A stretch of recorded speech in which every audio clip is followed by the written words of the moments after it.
Hey there, everybody. Welcome back for another episode of Laughter Through Tears, the 120 podcast. I'm your host, Jackie. I'm a septic shock survivor. I also have Crohn's disease, POTS, hypermobile Ehlers-Danlos, osteoporosis, you name it. And 5 years ago, this coming May, it will be, right about when this episode might actually air, will be the anniversary of my surviving septic shock. I had a colon perforation from undiagnosed diverticulitis. I had to be intubated, central lines, antibiotics, the whole bit, and they couldn't drive me to Baltimore because I wouldn't have made it. So they put me on a helicopter and shipped me to Shock Trauma, a really great regional trauma center, and they put this old Humpty Dumpty back together. So anyway, I have a really great guest today. And I don't even know if she gets it, but after I survived sepsis, I was a real mess, emotionally and mentally, and I was terrified of the things that it left me with, like lung damage. And I started to follow patients who'd had things like lung transplants, as weird as that might sound, but I was looking for hope, and I found Rima, my guest today, and I also found a COPD athlete who runs marathons, and I started following him. So I started following all these people just because I was just so afraid, especially in that first year, that, my lungs were just going to go poof and I was going to be done anyway. So thank you, Rima, for giving me that hope when I needed it the most. And so Rima is on Instagram. Her handle is Long Story Short, and I love that, by the way. And she is a cystic fibrosis patient. She was diagnosed when she was 4 months old. She studied environmental science. She worked with the Cystic Fibrosis Lifestyle Foundation as their development coordinator. She volunteered with the CF Foundation Rocky Mountain Chapter Advisory Board. You're in Denver, right, Rima? Yeah. Yes. So she's out in Colorado, and she has volunteered with Make-A-Wish Colorado as well. And she recently did something pretty astounding. She celebrated her first lungiversary since surviving her second fully double lung transplant last year. And, we were all following along on Instagram, and it was a roller coaster for us, but I mean, of course, mostly for Rima and her all of her loved ones and her support system. And it was quite the thing to watch and see what a human being can endure, I think. And it was just, so she recently celebrated this lungiversary by going snowboarding. And she's been going on her hikes again, and she makes people aware of something very important this all year long, but especially this month. It is Donate Life Month, and how important organ donation is. Rima wouldn't be here without, people making that choice to be a lung donor. And it really does help, and it saves lives. So that was why I wanted to have Rima on this April especially and record this episode then, so we could talk about, Donate Life Month as well. And as I said, she's quite active on Instagram. If you're not already following her, make sure you do. And she gives her followers a pretty fairly good bird's eye view of what it's like to live with cystic fibrosis and as a 2-time lung transplant patient. And Rima, welcome to my podcast. Thank you so much for being here. Thank you, Jackie, for having me. I'm so excited to be here and spend some time with you and spread some awareness. Yes, absolutely. So we're going to get right down into it. A lot of people ask with cystic fibrosis patients about how you are diagnosed with it in the first place. And can you give us a little bit of an idea about how that came about? Yeah, so I was diagnosed in 1990. I was born in 89, but 4 months later, they diagnosed me with cystic fibrosis because of failure to thrive. I was not gaining weight, and that's one of the signs of having CF. Also having salty skin. So if like your mom kisses your like their baby and it's salty, that's often a sign of having CF. Yeah. So that's what happened. And usually in that time span of like in the 80s, the survival rate for someone diagnosed with CF isn't very long. They're like probably won't make it till they're 18 years old. Right. I remember, I mean, I'm way older. Of course, I'm 63, but I grew up in a time where it was just unheard of for someone with cystic fibrosis to even, make it out of their teens. It just didn't happen. Yep. Yeah. And the Kiss Your Baby, there was a Kiss Your Baby campaign, Mm-hmm. I think, at one Yeah, time. there was. Yes. So that you could detect that salty skin. Did once you were diagnosed, like what happens then? You're very young. You're diagnosed with CF. Does it alter your childhood and growing up like significantly? Like what do you have to do to keep up with it? Yeah. So the first thing I think what I can think of is I had to start taking enzymes every time I would eat. So I started with they would have to crack the capsules open on applesauce and give it to me because as a baby, you're not swallowing pills. Yeah. And so every time I eat, I have to take enzymes for most things I eat, not everything, because I am pancreatic insufficient. And not everyone with CF has that. Some people don't have trouble gaining weight and are pancreatic sufficient. Another thing that comes to mind is I had a lot of stomach and like GI issues growing up, like elementary school and middle school. I was in the nurse's office all the time. I was in the bathroom a lot. That was like mainly my CF symptom, only with a few hospitalizations throughout the years, where I would have to go in for a few weeks for IV antibiotics and get a clean out or tune up is what people would call it. And so over time, things would progress as how when aging with cystic fibrosis, things get worse usually. And my symptoms switched from GI issues to more lung issues, and I was needing more hospitalizations, more infections, leading to needing a portacath placed because the midlines and the PICC lines in my arms, because I had so many, was scarring. So the tubes in the veins couldn't go up any higher. And so then I needed my first port placed in 2005. And then I also had my first sinus surgery at the same time. Oh, wow. It Yeah. affects, like cystic fibrosis affects the mucus and enzyme production. Is Yeah. that how it overproduces? Is that what it does? Yeah, the sodium chloride channels aren't normal. And so, like, I can't clear mucus out of my lungs like normal people, and as well as in like my intestines. Therefore, having to take enzymes and kind of like stunted growth. Like like I was very nutrient deficient. I had a lot of trouble gaining weight, leading to having a feeding tube placed, like a G tube placed in my stomach in 2007.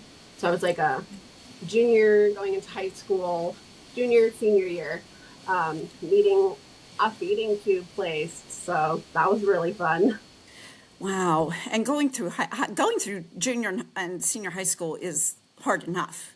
And then to have these like health issues that you've got to juggle, if there are like, people trying to juggle, for instance, college and go, did you go to college?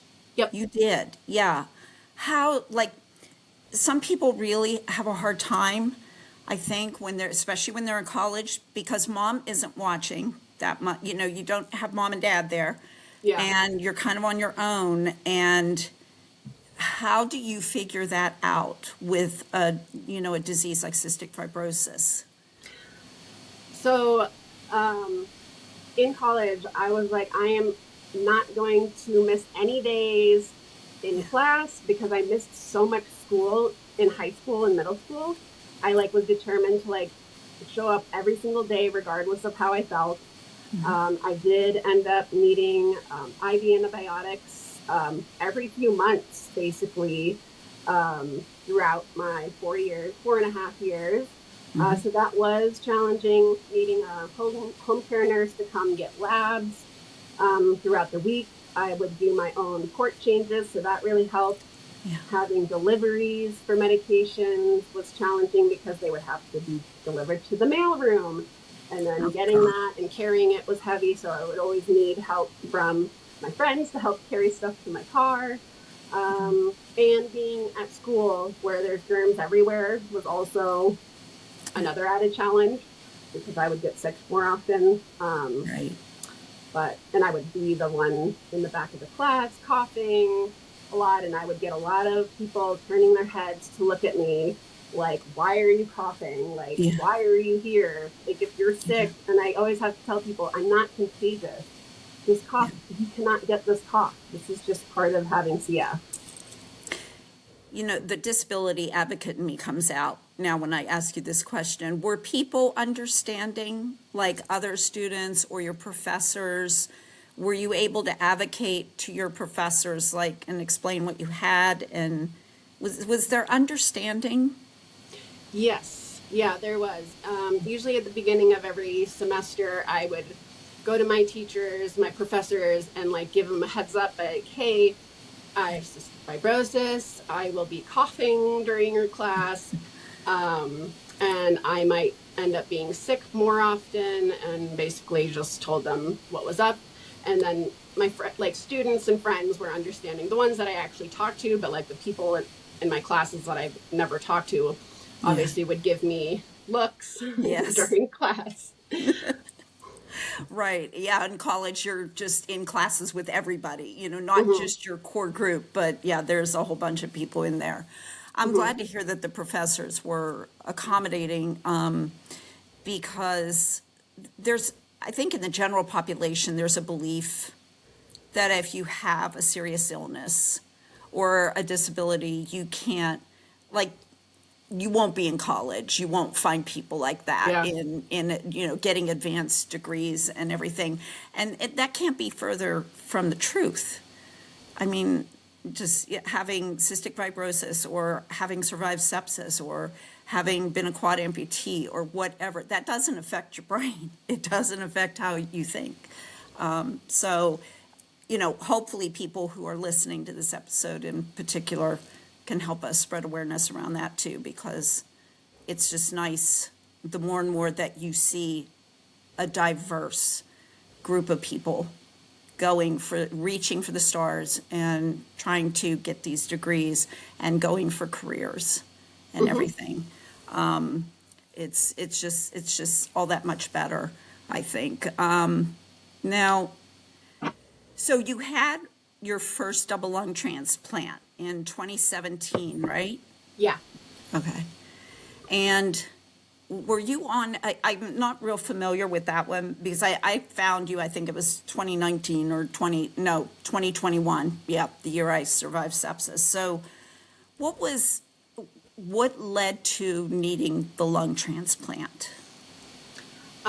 So over the years, like I said, my lung function and my health was, you know, deteriorating over time. It's like thing of getting older with CF, and I ended up with end stage disease. So my lung function by the time I was a freshman, sophomore in in college was already 30% lung function. So that made everything more difficult. And the subject of getting a transplant was brought up then, and it was definitely a shock, even though over the years they might have like mentioned it here and there. I didn't really think about it until they actually sat me down and was like, hey, your health isn't great, your lung function isn't getting any better. And so over the years, by the time I was a senior in college, I went through my first transplant evaluation when I was living in Boston. But I was deemed too well at the time. You can't be too well, but you can't be too sick. It's like a very fine line. And yeah, I wasn't on oxygen then, and I was still able to walk around. But they just kept an eye on me and just saw me every 6 months just to check in. And they're like, once your quality of life does go down, please let us know. Yeah. But by the time, like, from then and until 2015, throughout the years, I had a handful of other health issues. Lung function was declining slowly. And by the time it was 2015, I was like in the hospital like 4 times within 3 months. And the fourth time I went in because for some reason, my breathing, it was very difficult I started having trouble breathing, even with the amount of nebulizers. They didn't do anything. Having a portable oxygen concentrator also wasn't helping. So I had to go to the emergency room in the middle of the night. My sister drove me. She was visiting in town. And I ended up in the hospital for 3 weeks. And my whole team sat me down there like, and I was already planning on still moving to Colorado at the time. Yeah. With the added challenge of elevation. And so they're like, sat me down with my mom there, my sister on conference call, I think my brother and everybody and dad, to say like, hey, this is what's happening. You need to find a care team ASAP and get on a list as soon as you move, which I did try to do. But Colorado, their transplant team in 2016 wasn't as good as it is now. And I was basically too risky to do a transplant because of the bacteria growing in my lungs. And because I was so resistant to basically all antibiotics, they said if So I was you became antibiotic resistant. pretty much. And Oh my God. they said if I was to get an infection, it would be very risky, and they didn't know like what the outcome would be. So like, they said no. And so my sister actually decided to become my caregiver when she helped move me out here. So she left her life in New York and became my caregiver. And she found another transplant center, which they decided to, yes, take me on as a risk, knowing the bacteria. And so we drove out there to Minneapolis, a 13-hour drive to get an evaluation. And 2 weeks later, they said yes. And I wanted to spend my summer, enjoy my summer before getting listed, but that ended up not being the case. I had to go to the hospital many times, many infections, and one of the infections I got a cold, and I was in the hospital for 3 weeks, and they're like, you need to get on the list now. So my sister went into planning mode, found a place for us to live, and we drove out to Minneapolis, packed our car. I didn't know how long it was going to be, and I got on the list, and I was on the list for 8 months with 2 dry runs. For those that don't know what a dry run is you get the call and then it's canceled for one reason or another. And the first time was Halloween, and they actually ended up intubating me and putting me to sleep. And then I woke up not knowing if I got the transplant or not. Oh, so that was not fun, to say the least. Oh my gosh. And on Halloween yet.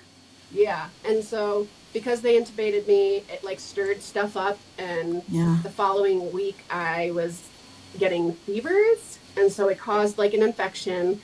I had to go to the emergency room, and that landed me in the hospital for 3 months with several challenges along the way.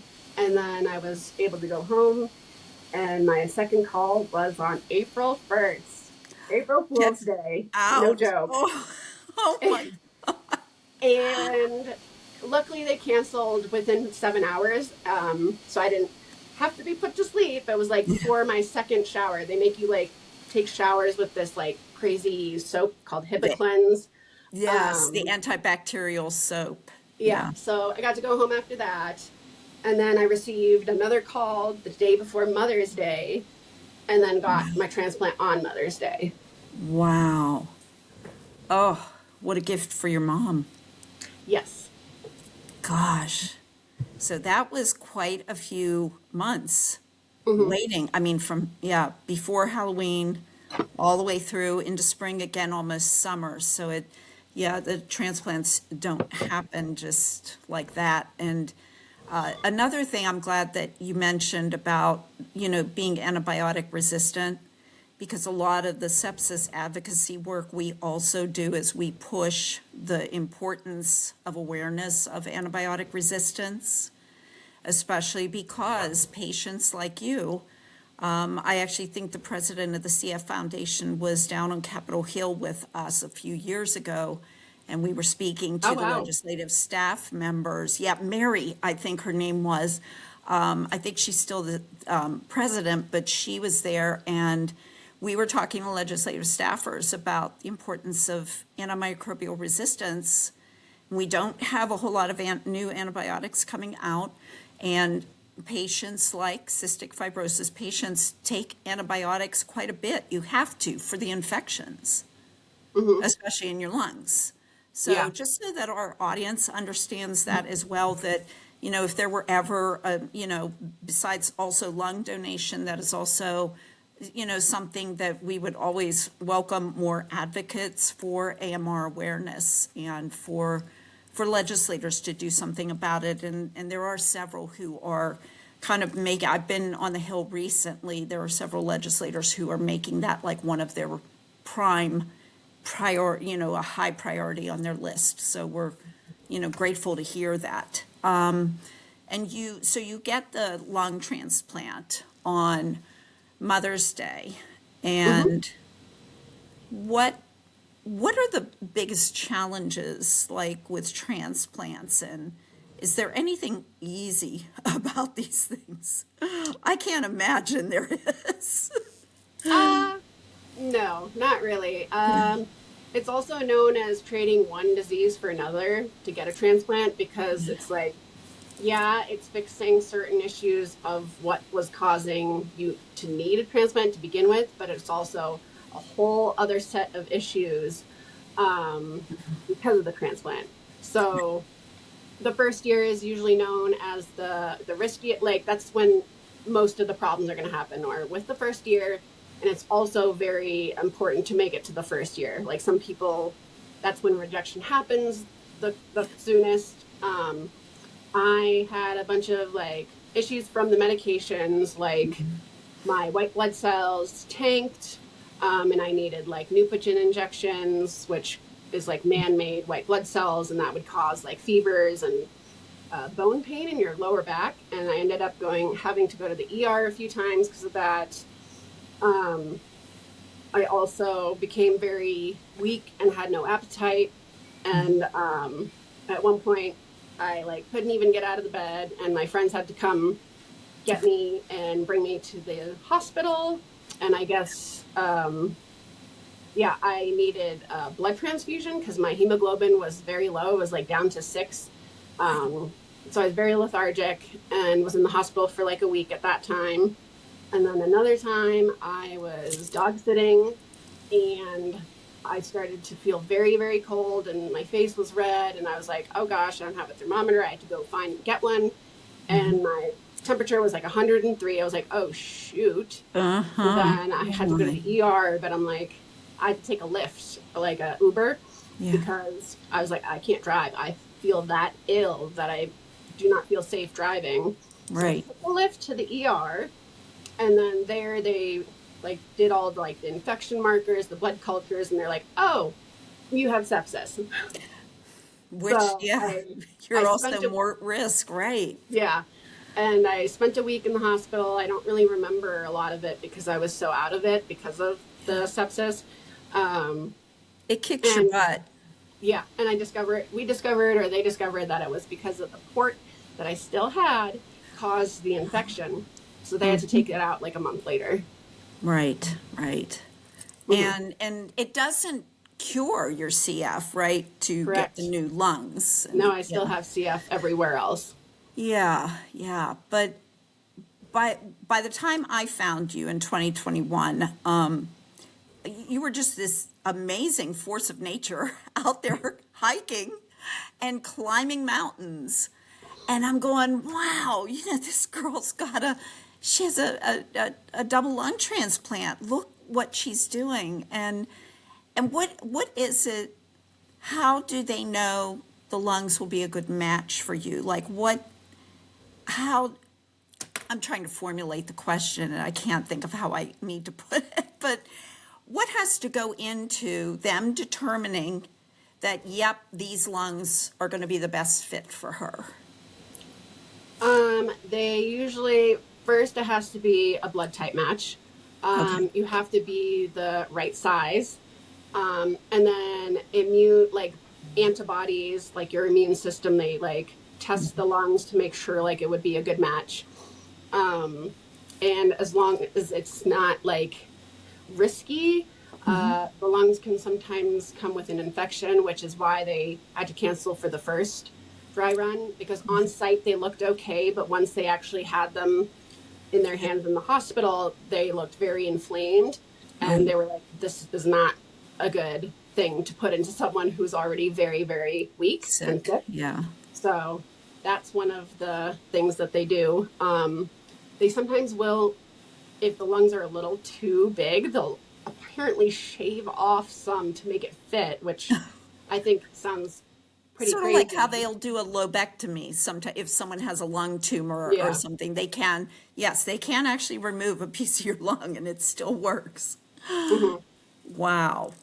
So then you're, and you go about your life after, especially after that first year. And like I said, I mean, you were really, it was calming for me to see the success that you were having and that other patients with other types of lung disease were having. And yeah, so you're going about your life. And what do people have to do? Like, my driver's license says I'm an organ donor. Is that enough? Or is there some general list? Like, how do we get listed as organ donors? Yeah, so here in America, they don't have an opt-out program. In Okay. the UK, I'm pretty sure like everyone's automatically signed up, and then you can opt out to not be an organ donor. Okay. Unfortunately, we don't do that here in America. So you have to actually register either at the DMV, or you can go on the Donate Life website, or just do registerme.org. And it takes less than 30 seconds to sign up to be an organ donor. It's very quick. Okay. Awesome. And and you don't have to worry, like, you don't have to go get a physical or something. You just sign up, because if it were to come to that, the doctors obviously are going to look over all your organs anyway to see if they're worthwhile. Yeah. Because, and it doesn't matter your age. Like me, I can still be an organ donor, but obviously the lungs would not be transplanted, and they would decide whether my kidneys are good enough, which they're not great. They're like stage 3 kidney disease, but they'll make an assessment when they get the lung or get the organs and see what's actually viable. Right.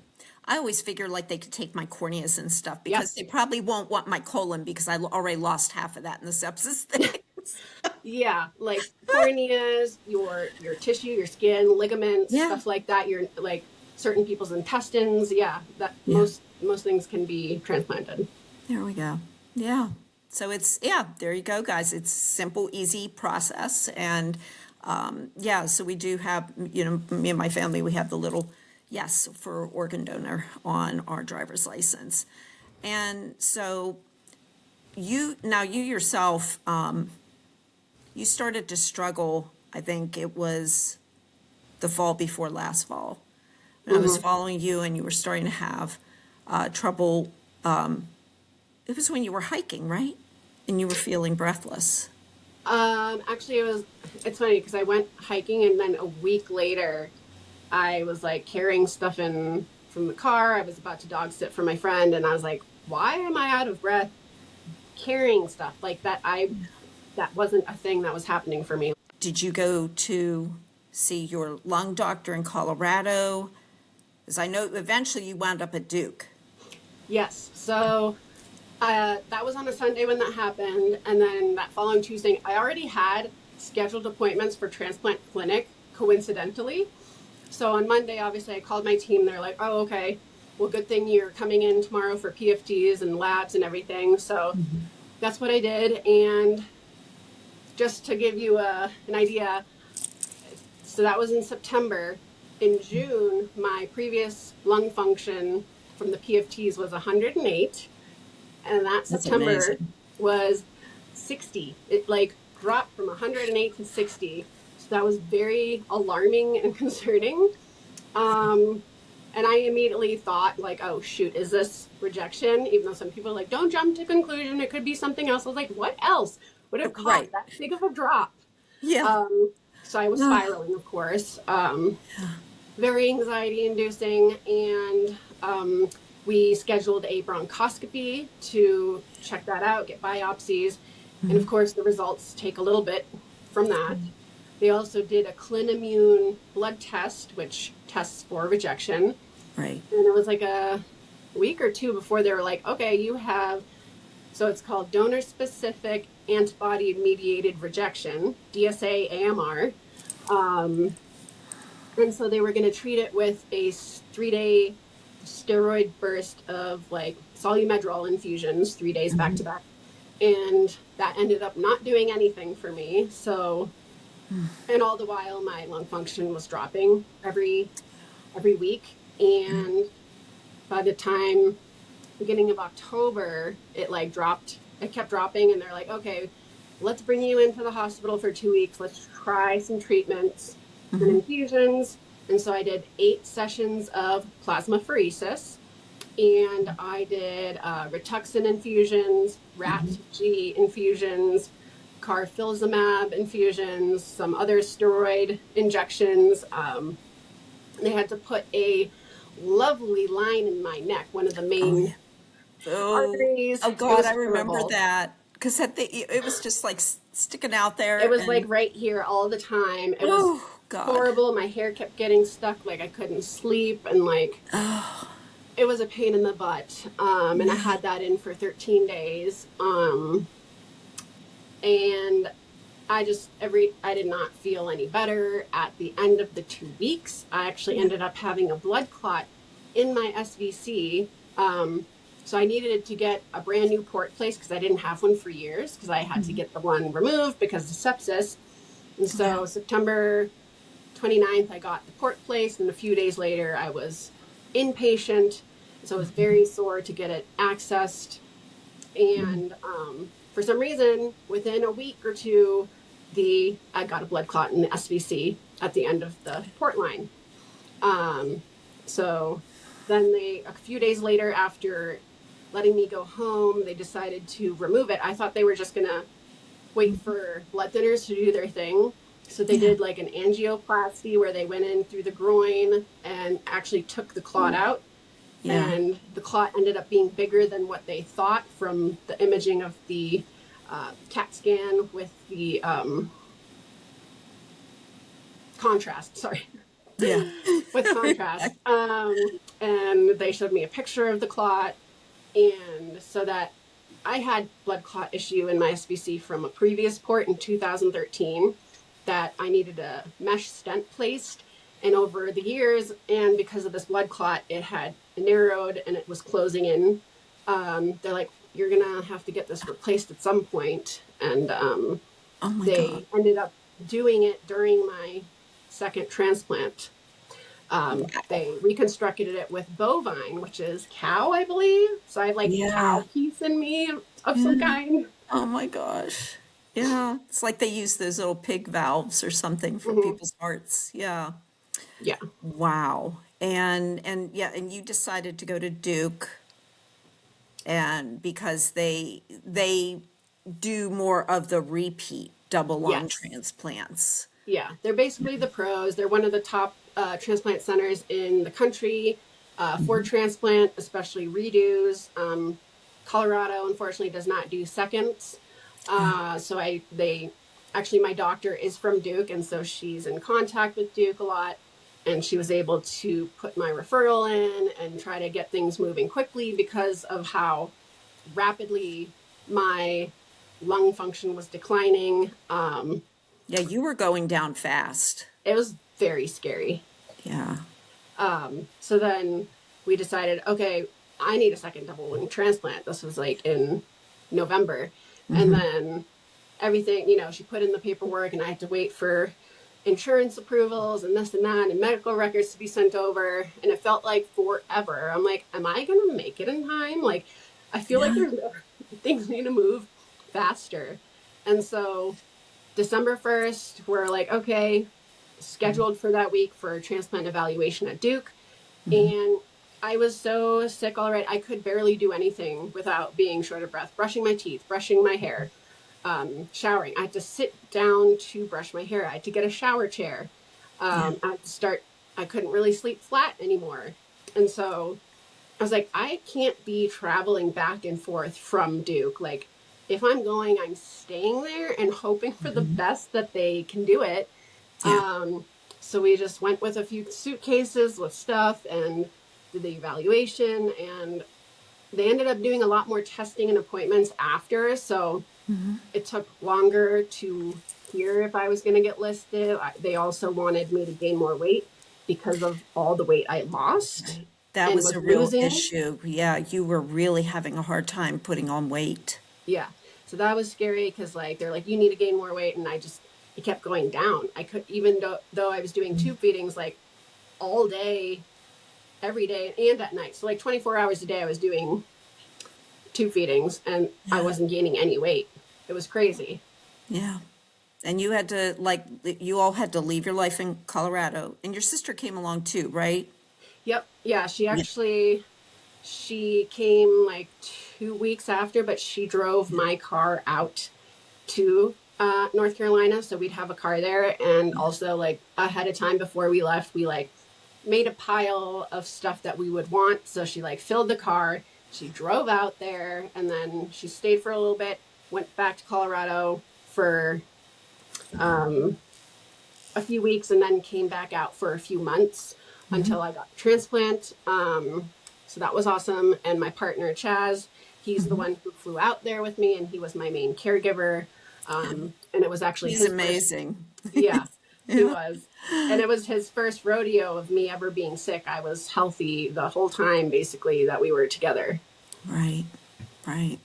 So and it's hard on everybody. I mean, it's literally a group lift Yeah. to get you to that point. And and it was. I mean, it was very concerning. Like you said, it seemed to take a lot longer to even get you on the list, and then waiting and Hmm. waiting for that. And I know, like afterwards, you said that the second double lung transplant felt a little more challenging than the first afterwards. Hmm. You were talking about having, I think, like a lot of back pain. You were talking about the posts and everything. So that one kind of sounds like it put you more through the ringer.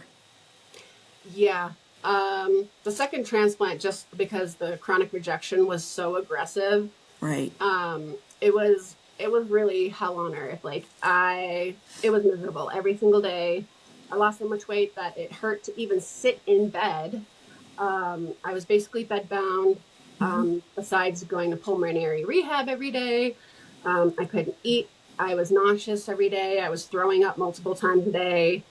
I couldn't sleep flat. I couldn't catch my breath when waking up in the middle of the night to go pee, and just I had to catch my breath sitting up for a bit and then walk very slowly to go to the bathroom, catch my breath before walking back, and then sit before laying down for minutes to catch my breath. It was scary, and yeah, it was Yeah. just too many challenging things at the same time with losing more lung function and needing more oxygen. My oxygen needs kept going up and up every few days. And at one point, I was on 10 liters of oxygen, and I'm like, this concentrator only goes up to 10. And I'm like, how do I get Right. more? And they're like, well, you would have to get a second one, and they tether together so you can get more than 10 liters. And I'm like, anyways, during that time, I also was waking up with the most intense headaches that I've ever had in my life. And it was because of the CO2 retention. I was not blowing off CO2 when I was sleeping and breathing. And so they did have to put me on BiPAP, which was very difficult to get used to and to actually do. Yeah. And at one point, because I was going into clinic every week, once or twice a week, and they would check your AVG, which is they would check the CO2 levels through your blood, and it was like 104. And Yeah. so they're like, you have to come to the hospital now. Right. Um, and so I had to go in, I was admitted, and they were like, you have to be on BiPAP to blow it off, or else you won't be able to get a transplant, basically. Right. So Yeah. that was not, that was There really were like all terrifying. these little things like that, and not little things either by far. I mean, but these things kept happening. Yeah. It was like you got through one roadblock, another roadblock came up, and Hmm. it was crazy. And I will tell you this, when you went in, when you announced that you were going, that you got the call and they were prepping, you had to be in surgery. It felt like, I know for a lot of us following that, it felt like a long time before Chaz came on and said that you were out, that you came out, and it was, but it was, yeah, it's kind of mind blowing watching that. And, just hoping for someone, that you don't, I mean, many of your followers, like me, we don't really know you personally, but your story just, like I said, drew so many of us in. And so we were all like this cheerleading crew waiting for the happy announcement that you made it through the surgery. And it did seem to take a long time. I mean, I know it's a double lung transplant, right? So it's going to take a while. Yeah.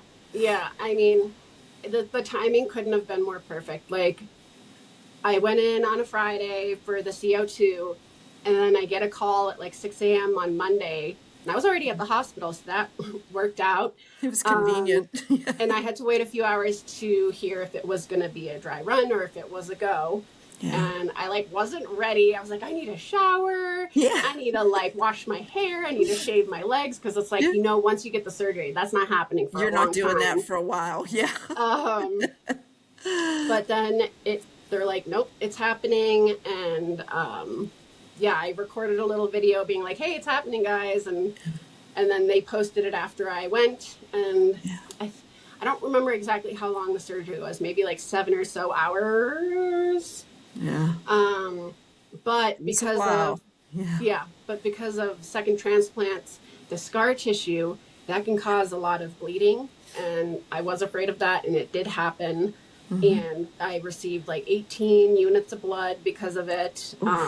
They had to keep me, they couldn't actually close me. So they kept me open for like 2 days because they would Oh, yeah, yeah, yeah. have to bring me back and wash out the blood and the clots and that kind of stuff for 2 days. So my transplant was on March 24th, but I didn't wake up till the evening of the 26th, Yeah.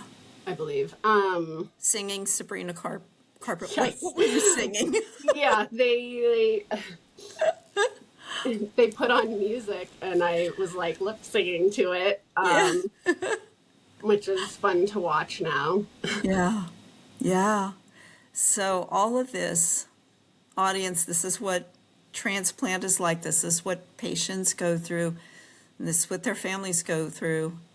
And I also love that you tackled what is a very difficult topic, I think, with transplants, like your donors, Hmm. because you're waiting for life while somebody else loses theirs. And how, I mean, I think you said it beautifully, by the way. How do you remember your donors? Like, I basically remember, I think about them every day and I try to honor them by doing the most and the best that I can with my lungs. With my first transplant, I hiked a few 14ers. I hiked 6 14ers actually. I learned how to snowboard at age like in my early 30s. I was working out multiple days a week, weight training and just doing all the things that I could because I could breathe finally. And with this transplant, I started hiking a few months after, and I am actually training for the Transplant Games of America, which are in June. So I'm going to be, I've never run a 5K. So Oh, I'll be running awesome. a 5K, 100-meter sprint, and a long jump. So Is Godspeed this with in training with that. Colorado? Where is this taking place? It's actually going to be in Denver Oh, wow. Oh this my year. gosh. I was in Denver one time last year. I went to give a talk, a sepsis talk, and I went outside to take a walk, and I walked up a hill, and I went back in the hotel, and I was like gasping. And they said, "Are you okay, ma'am?" I said, "Maryland lungs, Maryland lungs." I said, "How? So you're going to run a 5K on your second transplant lungs?" And wow, that's what's incredible too. I always thought that was pretty amazing that you live in a very high altitude area and Yeah. that you're doing what you're doing is amazing. And I think just seeing you and everything you are accomplishing, I, I've lost a lot of people very close to me in my family, and my oldest daughter is one of them. And I would think that if that had been an option, as a mother especially, I think I would like to see a young person like yourself living life to the fullest because of, my child, or, if I don't know. I don't know if it's coming out right or not, but I think that donating life is an amazing thing. And that's why I'm an organ donor. I'd like somebody, especially a young person like yourself, to get another chance. Yeah, it is very vital for people to sign up to be organ donors. The national waiting list is actually like 100,000 people right now, and Yeah. 13 people die every day waiting for a transplant. And I'm very lucky to not find out what that is, what that feels like, because I got mine just in time, literally. I don't Yeah, know. you I did. definitely wouldn't have, I don't know how much longer I would have lasted if I didn't get that call that day. That was what was concerning, with the CO2 levels and everything increasing, and it was Yep. getting pretty bonkers there. And, there's so many young children too, and little kids waiting for hearts and everything, and it's just, it's a wonderful gift, I think, to be able to give somebody the gift of life. Yes, it's a very selfless decision to become an organ donor, and it saves people's lives, like mine. Like so many people are still here because of organ donors. And then in April, this being April Donate Life Month, Hmm. are there other like special events? Like, of course, I see it on social media a lot this month. And throughout the year, occasionally I will see posts. Are there special events or, anything that who is the lead organization for Donate Life?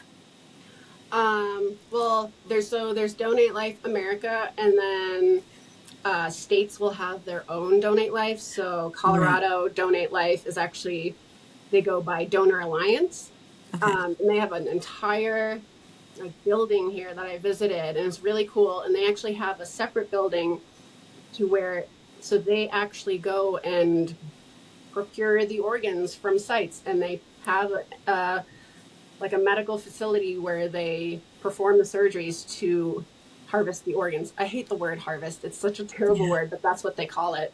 Right. Um, and so they have events throughout the year. I know there's like a donor dash, which is like a 5K. Every year they do the Parade of Lights around December. They have events throughout the year for like people like me to stand at a table and help educate people. And there's like flag raising ceremonies and a number of other events. Yeah. Yeah, and I think social media also has been a really great tool.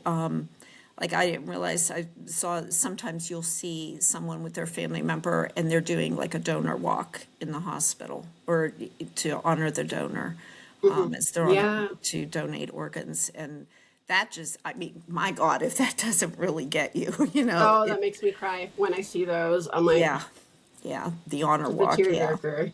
Yep. But anyway, you guys, everybody who's listening, donating organs is it's a life-saving thing. It gives somebody back their child, their sister, their girlfriend, everything, and so it is a really, really important thing, and it's especially important, I think, to the CF community, because, just of the things that happen with their lungs and other organs. So it's very, very important. The future for CF, just any parting thoughts, hope down the road? I mean, now how old are you right now? Are you 35, 36? 36.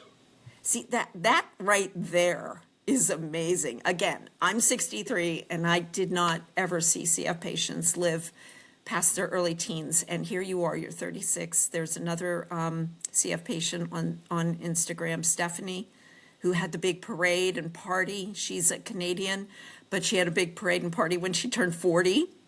I think it was that's last awesome. year, and it was amazing. Her whole neighborhood got together and had her a parade. Oh, that's so sweet. And it was amazing. I mean, it is a big thing to grow old, to have wrinkles, to, Yeah. I mean, it's a wonderful thing. So I think right there's hope. What do you foresee in the future? There's already, medications that are doing really great for people like Trikafta and everything. What do you see for the future of CF patients, and what are your hopes for transplant patients and, organ donation in the future? I hope that because of fundraising, more research is being done and more amazing medications come out, like Trikafta, and now Aliftrek is the better version of it. People's lung functions have increased significantly. Their lives are so much better. There are way less people needing transplants. It's funny because this medication came out a year after my transplant. Yeah. But people are living longer. They're actually able to have a future. And so many people with CF didn't plan to live that long. So like they're having identity crisis, or like, they're like, what do I do now? I didn't plan for this. Like, so like, do I go back? Do I go to school? What's happening? And so I also hope that there's more research for transplant, for rejection treatment to prevent rejection, because transplant is not a cure, and it also does not last forever for any organ. Like, you will need more transplants in the future. Yeah. Yeah. For a while there, we heard a lot about stem cell research and like us being able to use our own stem cells to grow. I mean, I think that there's just so many opportunities for research into all of this. So, well, Rima, it's been a real pleasure having you on and educating our audience about cystic fibrosis, transplant patients, and the importance of donating organs. And so, I just want to remind our audience also that even though we talk about a lot of medical stuff here, we are not a medical source of information. This is for information purposes only. If you suspect you have sepsis, if you are having a medical problem, call 911, call your doctor, get to the ER. But, so we're just here to put the information out there. So I want to thank you all for tuning in again. Rima, I want to thank you for being here, and I hope you have a wonderful evening, everybody.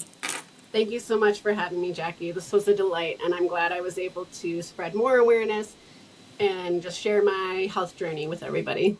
Absolutely, and I look forward to seeing you in June doing the 5K. I can't wait. I mean, I can't really run a mile yet, but a run walk, that's what we're hoping. You're going to get there. I know. All right, my dear. Okay, signing off now. See ya, everybody. Bye. Bye.